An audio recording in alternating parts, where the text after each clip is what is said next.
Good morning. It's Friday, April 10th. This morning, I was in 2Chronicles chapters 9 to 12, and I just wanted to share on chapter 9, verse 13. Really interesting verse. It's talking about how everyone would pay tribute to Solomon and give him gold every year. And verse 13 says, and the weight of the gold that came to Solomon yearly was 666 talents of gold. Every year he would receive 666 talents of gold. Interesting. It seems to me, and I could be wrong, it seems to me that is a prophetic picture, a hint to us about the life of Solomon, because the Bible talks about in the end times, the number of the Antichrist would be 666. And it just mentions here that he received 666 talents of gold every year. It's interesting about Solomon's life. When he was young, God had asked him, what do you want from me? And he said, I need wisdom to lead your people. And God gave him wisdom. And as you read through this 2 Chronicles, you see how much wisdom he had.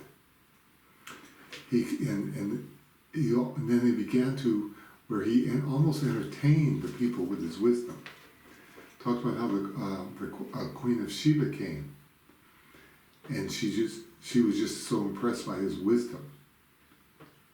And it talks about all the gold that he had, and she talked about how everyone, all his servants, and all the men around him, and his head leaders, how well fed they were, and how much they enjoyed their life.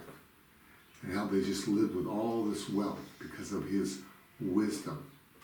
And all the cities that he built, and all the architecture that he had, and all the proverbs he would give, and all these speeches he would give to people.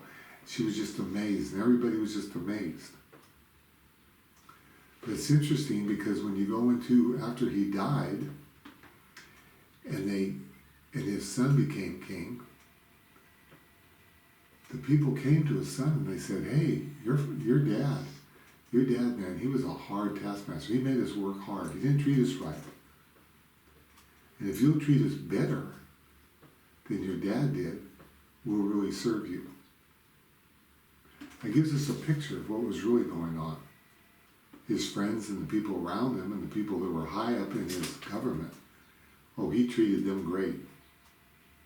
When leaders from all over the world came, he impressed them with the wisdom that God had placed in his heart, in his mind. He impressed them.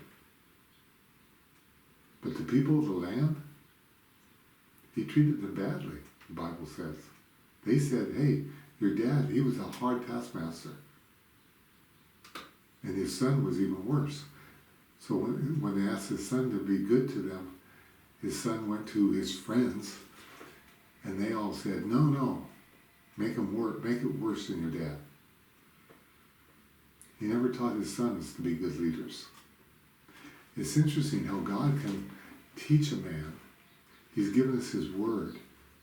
He'll give a man wisdom. He'll put his thoughts inside of a man's head and tell him what to do, and he'll make him very smart and very wise in worldly ways. And Solomon seemed to ignore the spiritual part. And yet he followed the natural part. He made himself wealthy and the whole country wealthy. But it's interesting because it talks about how many horses he had, 12,000 horses. In Deuteronomy, when God said, when you have a king, he's not to collect horses. He's just to trust in me. He's not to collect horses. He also told him in Deuteronomy chapter 10, you're not to collect wives. And Solomon collected 700 wives and 300 concubines. And then we go into the book of Ecclesiastes that he wrote when he was older. And we find a man who found meaning and purpose in nothing. He'd done everything he could think of. He took the brilliant mind that God had given him and he studied biology and geography, and he studied all the animals. He studied medicine. He learned so much, and he said he was empty. He studied spiritual things. He said he was empty, religious things. He said that he had allowed himself to have all the pleasure he could think of with all these women, and he was empty.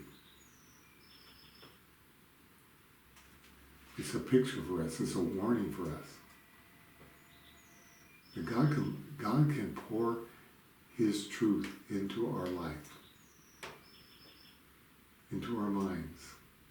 He's given us his word. He speaks to us.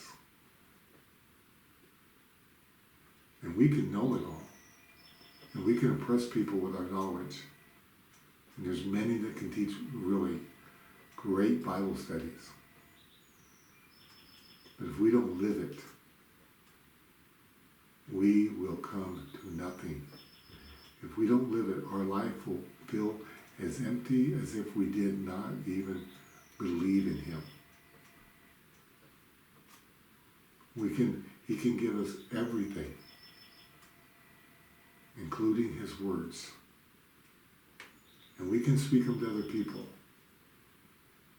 But if we don't make it part of our life, we will become like Solomon. We will become empty people who are depressed and have no purpose. That's my prayer, is that we will not only receive from God, but we will love him and allow him to live his life through us. Thanks for listening to me today.